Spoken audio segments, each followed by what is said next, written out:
மைதா, முட்டை, சுகர் இது எதுவுமே இல்லாம பணியாரக்கல்ல வச்சு நல்லா குண்டு குண்டா, பஞ்சு பஞ்சா சாக்லேட் கேக் எப்படி பண்ணுறதுன்னு பார்க்கலாமா?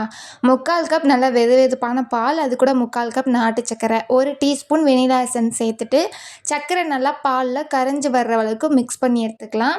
இப்போ இது கூட 1/4 கப் நெய் சேர்த்துருக்கேன். அதையும் நல்லா மிக்ஸ் பண்ணிவிட்டு, ஒரு சின்ன சல்லடை வச்சு அதில் 1 கப் கோதுமை மாவு, 3 டேபிள் ஸ்பூன் கொக்கோ பவுடர் எடுத்திருக்கேன். அது கூட 1 teaspoon baking powder, 1/4 teaspoon baking soda சேர்த்துட்டு நல்லா சலிச்சு எடுத்துக்கலாம்.